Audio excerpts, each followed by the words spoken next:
ശിരസ്സു പറഞ്ഞു, ഏറ്റവും ഉയരം ഞാനായതിനാൽ എങ്ങുമെങ്ങും മുട്ടി എനിക്ക് നോവുന്നു, ഇനി വയ്യ. കണ്ണുകൾ പറഞ്ഞു, വേണ്ടാത്തതും അരുതാത്തതും കണ്ട് കണ്ട് എനിക്ക് മടുത്തു, ഇനി വയ്യ.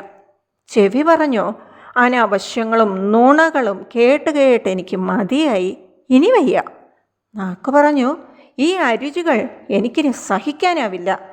ഹൃദയം പറഞ്ഞു, പിറവി തൊട്ട് ഒരു നിമിഷവും നിർത്താതെ ഞാൻ രക്തം ചാമ്പുന്നു, ഞാൻ നിർത്തുകയാണ്. ആമാശയവും കുടലും ഒരേ ശ്വാസത്തിൽ പറഞ്ഞു, ഈ വിധം അഴുക്ക് ചാലുകളായി ഇനിയും തുടരാൻ ഞങ്ങൾക്ക് കഴിയില്ല. കാലുകൾ പറഞ്ഞു, ഇത്രയേറെ ഭാരം ചുമന്നുള്ള ഈ ഉപജീവനത്തിന് ഇനി ഒരു നിമിഷം ഞങ്ങളൊരുക്കമല്ല. തുടർന്ന് എല്ലാവരും സ്വതന്ത്രരായി. അടുത്ത നിമിഷത്തിൽ എല്ലാവരും മരിക്കുകയും ചെയ്തു.